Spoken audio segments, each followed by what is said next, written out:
Well, after the bye week, we are back with Alabama football head-to-head, brought to you by the Alabama Cattlemen's Association. Nick Kelly, Simone Eli joining you as it is officially the month of November. The Tide looking to make it a November to remember. Nick Kelly, it's been a really good run for Alabama to this point. Of course, undefeated in SEC play, all the momentum going into the bye week. You get a little bit of rest. You get a little bit of relaxation, but the vibe from the guys going into this night game against LSU at Bryant-Denny Stadium is, hey, no time to rest on our laurels right now.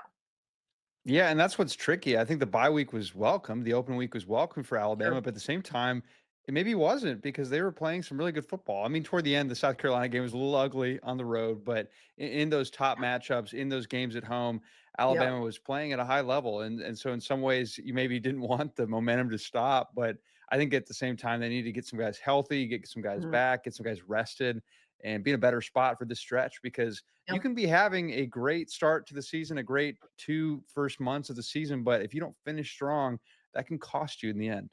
Yeah, really good points, Nick. And no one is saying that more so than Alabama quarterback and one of the Heisman frontrunners in Tai Simpson. He has been that guy, that voice, that leader on the field, leader in the locker room. It's been a minute. I have to think back to who it would be that I felt like Alabama had a guy at quarterback that was a verbal leader and also like such a leader on the field. And I feel like, Milrow had that a little bit, but obviously there were some things on the field that didn't always look as pretty as he wanted it to. But it seems like Tai Simpson, I mean, you just think about his upside going into like the next level of football. I mean, this is the guy that's just checking all the boxes, and he is making sure the people around him know they haven't won anything yet. No doubt. He said, to quote him, they can't piss this away.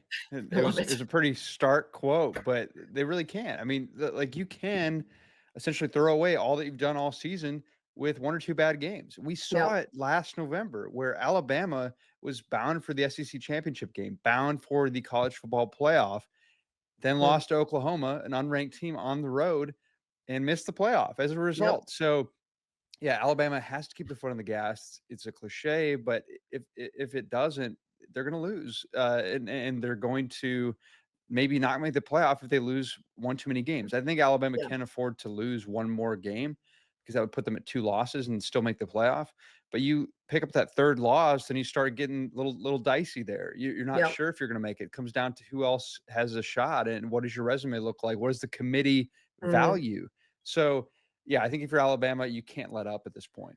Yeah, and of course, the first college football playoff rankings, which don't mean a whole lot in grand scheme of what it could look like, but you get an idea of where the committee's mind is at. It's supposed to be a week-to-week thing, but right now, Alabama is the 4 seed in the playoff. Of course, we know it's the expanded playoff. They're going to have a different ranking system this year, which I think was definitely the right move in how they're going to seed people as it relates to the group of 5 team. But Alabama right now, the 4 seed after the first ranking their Nick. So getting an idea of where this 7-1 Tide team is from a national standpoint.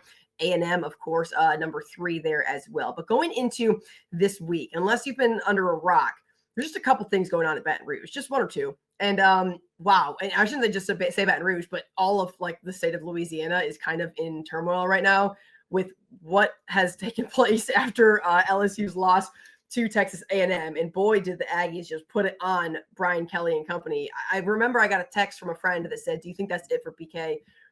And I thought, no, I mean it's not. And dang, man, they did not wait. And Brian Kelly is out. The governor has not held back on anything. The AD is out. What is the state of that state? Because Lord Almighty, that is an interesting situation there, Nick. Yeah, some change, some big change, and I think it creates an interesting situation because anytime that an interim coach comes in, there is some change. There is some differences that you have to prepare for that next game. I mean, Yeah, it's tale as old as time that nothing a to lose. coach gets Yep, fired. The interim comes in that first game that the team plays its butts off really, and yep, next thing you know, the team that has to play that team with an interim coach is on the ropes. I mean, we saw yep. it UAB once they fired Trent Dilfer. Such a You good saw that point. with Alex Mortensen. That first game that they played it went really well for UAB and they won. Yep. So yeah, it's a risky spot for Alabama, but at the same time, I mean, Kalen DeBoer off open weeks is fantastic, does really Yeah. well, prepares really well. And Alabama at home under Kalen DeBoer has been really good. So, yeah, I mean, LSU is going to throw some curveballs, no doubt. I mean, you have a Mhm. new offensive coordinator, Alex Atkins, and you have a new interim coach and Frank Wilson, as we talked about. So, some changes. But I think Alabama is going to be okay at home. Yeah, LSU, when you think about what this program, where they started, or at least, I mean, this not just, obviously, we've seen so many coaches lose their jobs over the last couple of weeks. So this is not special to LSU. It's not unique to LSU, and that they started as a top 10 program. I think they were as high as three at one point after beating Clemson, who we realize is not Clemson of, Dabo Sweeney's prime by any means. And so you think about just what has happened over there. This is a guy in Garrett Nussmeier, who we're sitting here saying is going to, I mean, hand him the trophy, hand Arch the trophy, like it's over. Don't worry about playing any of the games. Not exactly what we thought. What do you make of this team from an X's and O's standpoint, just what they are and who they are right now? Because, man, we've seen some really strong LSU offenses. You think about Joe Burrow, we've seen incredible defenses every single year, but it's just a different, bizarre program right now. Yeah, I think the offense has been a massive disappointment, and that's Yeah. why Joe Sloan got fired as well as Brian Kelly. Joe Sloan, the OC of that group, and Garrett Nussmeier came in as a Heisman Trophy favorite. And you mentioned, I mean, he was thought to be one of the best in the country, Yep. and it just hasn't been that way. And I don't know if he's been fully healthy, but at the same time, this LSU offense is just not lived up to expectations. Yeah. Defense has been solid. I mean, the LSU defense, if it hadn't played as well as it has, this could be a lot worse, frankly, for the Tigers. But That's a good point. so the offense doesn't pose a lot of threats. The defense, I think, is going to give Alabama's offense a tough time a little bit.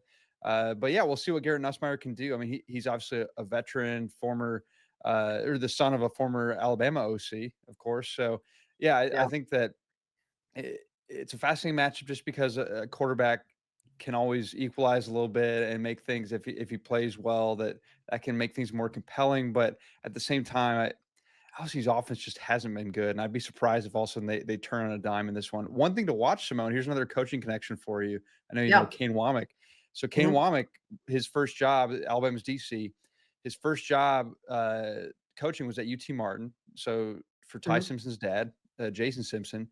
So LSU's new OC, the interim OC, is Alex Atkins, who his first job was also at UT Martin, working for Jason Simpson. He also played at UT Martin as Look at well. that. So really, really small world. And Kane Womack knows Alex Atkins well. Alex Atkins new to calling plays for Yeah. LSU, but certainly familiarity there.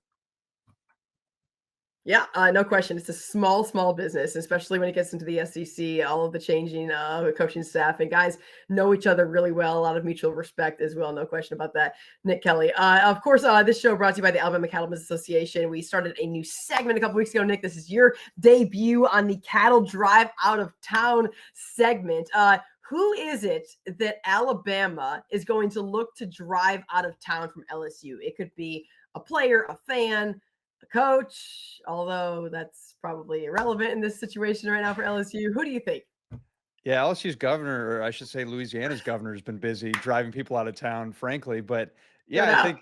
think so. Coach, AD, all that aside, player wise, we'll go with that. Yeah. I think AJ Halsey on the defense for LSU. He's one of the top tacklers in the SEC. He's Mhm. making plays as a pass defender as well. So I think that Alabama needs to get him out of town and I make love sure it. that he does not impact the game because, yeah, he could be a disruptor for the Alabama offense. Yep.